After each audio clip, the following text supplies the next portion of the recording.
আপনি আমার স্যারের বাবা কাহা? দারোয়ানে কয় মনে হয় আমার ছেলে বুঝে নাই রে বাবা, চিনতে পারে নাই, যে একটু কও। তখনই দারোয়ানে কান্দের কই চাচা গো লাভ নাই, লাভ নাই, পরিচয় দিয়া লাভ নাই। ক্যামেরার মাঝে আপনারে স্যারে দেখছে এবং চিনছে। এরপরেও যখন আপনার 500 টাকা দিয়ে বিদায় করে দিতে চায়, তাহলে চাচা আপনি কেঁদে লাভ নাই গো। ও চাচা ছেলে আপনার আর নাই, আপনার ছেলে আপনার নাই, অন্য কারো হয়ে গেছে, কষ্ট নিয়েন না। আমি একটা গরিব মানুষ, মাত্র 20,000 টাকা বেতন পাই, 5,000 টাকা আমি নিজের খরচের জন্য ঢাকা শহরে রাখি, 15,000 টাকা মাসে মাসে আব্বা আম্মার জন্য পাঠিয়ে দেই। আর আমার 2.5 লক্ষ টাকা বেতন পায়, আর আপনারে বুঝি 500 টাকা দিয়ে বিদায় করে দেয়।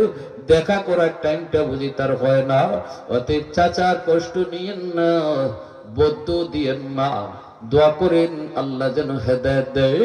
এই কথা কইতেই বাবা চিৎকার দিয়া মাটিতে পড়ে গেল।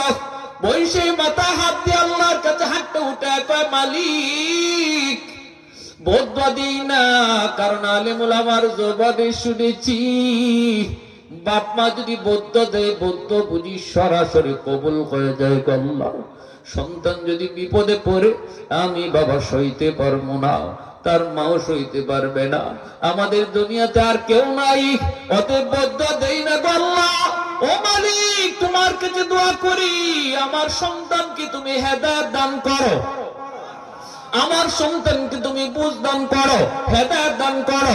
আল্লাহ সহি বুঝ দান করো, বাপ মারে বুঝার তৌফিক দান করো, অন্যায় পথ থেকে তারে ফিরিয়ে দাও। এইভাবে বাবা আল্লাহর কাছে দোয়া করতে লাগলো। মায়ার নবী দয়ার নবী বলেন, সন্তানের জন্য যখন বাপ মা দোয়া করে, দোয়াটাও সরাসরি কবুল হয়।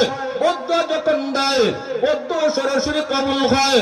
সালাসাতুন দাওয়াতুন মুস্তাজাবাতুন লা শাক্কা ফি, দাওয়াতুল মাজলুম, দাওয়াতুল মুসাফির ওয়া দাওয়াতুল ওয়ালিদ আলা ওয়ালাদিহি।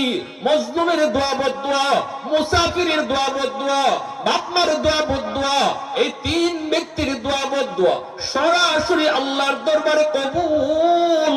মজলুমের দোয়া বদদোয়া, সমাজের ভিতরে যেই মানুষটা বড় দুর্বল, মানুষটা বড় অসহায়, শক্তি তার কম, টাকা পয়সা তার কম, এই দুর্বলের উপরে যখন সবল মানুষ জুলুম করে, ওই দুর্বল চেয়ারম্যানের কাছে বিচার নিয়ে যায় না, এমপির কাছে বিচার নিয়ে যায় না, চেয়ারম্যানের কাছে বিচার নিয়ে যায় না।